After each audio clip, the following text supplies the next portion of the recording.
Good morning, ma'am. Good morning, leaders. We are the Group 6.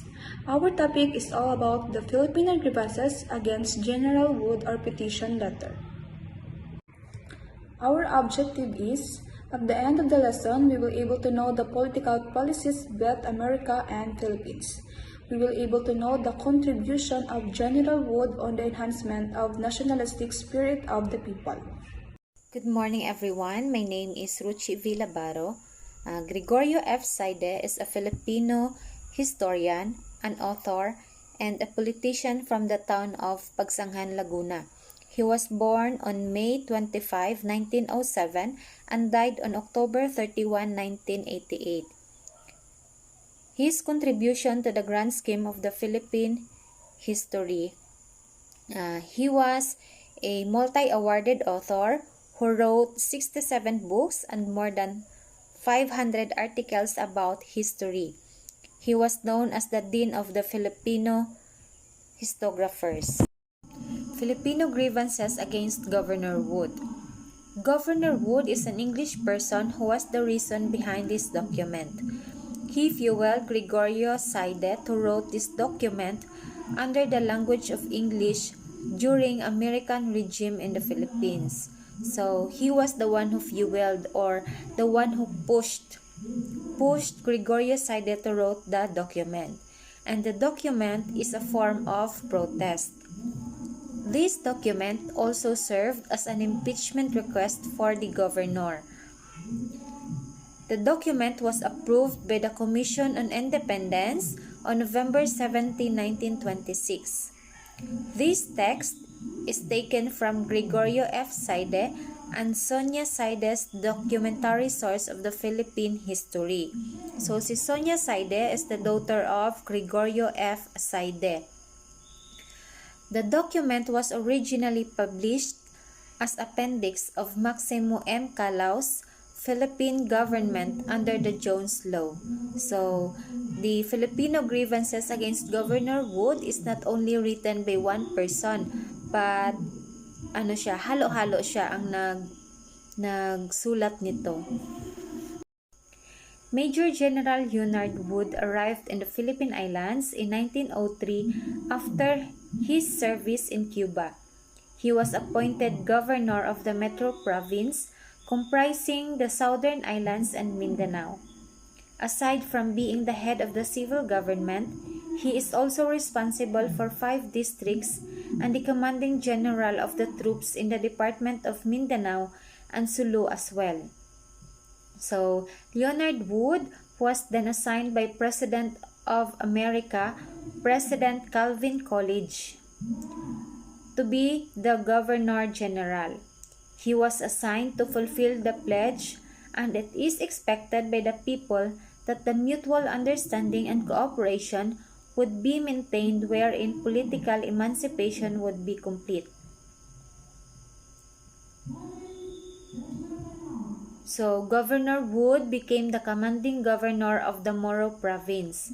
He was not only the head of the civil government with a legislative government responsible for 5 districts, but is also the commanding general troops in the Department of Mindanao and Sulu. He became the military commander of the Philippine Division. He also conducted investigation to which covered 48 provinces into which the island is divided. So, he became the military governor of Cuba from 1899 to 1902 and then Governor General of the Philippines from 1921 to 1927. So, it is about 6 years. Good morning, ma'am. Good morning, leaders. My name is Mariam Pendaton. I'm your reporter string, and my report is all about the content, presentation, and analysis of the important historical information. General Wood retaliated by abolishing the council governed the island without the cooperation of the legislature. Gumanti daw si General Wood sa pamamagitan ng pagtatanggol ng mga konsehal na namamahala sa isla nang walang kooperasyon sa mambabatas ng bansa. The struggles between Wood and Filipino leaders enhance the rationalistic spirit of the people. Ang tunggalian daw sa pagitan ng General Wood at mga pinunong Pilipino ay nagpatindi sa rasyonalistikong diwang ng mga tao. Two opposing political parties form coalition known as the National Supreme Council. Dalawang magkasalungat daw na partidong pampolitika ang bumuo ng coalition ng kilala bilang Pambansang Kataas-taasan ng Konseho. Based on the document, unseen were patient and diligent to the task of the meeting the condition given to them. Base daw sa dokumento, ang mga sinaunang tao ay matiyaga at masigasig sa gawaing matugunan ang kondisyong ibinigay sa kanila. The both have understand and the Filipino were committed in the trust since the American promise that the Philippines will be conserved and developed for the benefit of the people. Magkaunawaan ang dalawang Pilipino ay tapat sa tiwala mula noong ipinangako ng mga Amerikano na ang Pilipinas ay iingatan at uunlad para sa kapakanan ng mga tao. Expectation, cognizant of general participation in the liberation of Cuba, that spirit cooperation will be maintained. Patid daw ng pangkalahatang pagkikilahok sa pagpapalaya ng Cuba, inasahan ng Pilipino na mapanatili ang kooperasyon ng spirito. Political emancipation will be complete. Maging kumplito ang politikal na pagpapalaya. There was a trend of usurpation and arbitrary acts. Reality resulted in curtailment of our autonomy and destruction of our constitutional system. Nagre-resulta daw sa pagbawas ng ating autonomiya at pagkasira ng ating sistemang konstitusyonal. And the last is reversal of Americans-Filipinos policy. Pabaliktad na patakaran ng Pilipinas sa Amerika. This line of conduct recently culminated in the issuance of Executive Number 37, by which he has attempted to nullify laws creating the Board of Control and assume the functions of that body. Those arbitrary acts are as follows. He was refused his assent to laws. He was self-annulled both the legal authority and responsibility for the Philippines heads of department. He has substitute of constitutional advisors for a group of military attaches. He was reversed the policy Philippinizing the service of the government. He was obstructed the carrying out rational economics policies.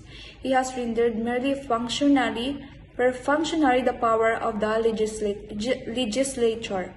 He has made appointment to positions and authorized the payment of salaries. He has used certain public funds. He has arrogated unto himself the right of exercising the power granted by law to the Emergency Board. He has unduly interfered in the administration of justice. He has refused to obtain the advice of the Senate in making appointment.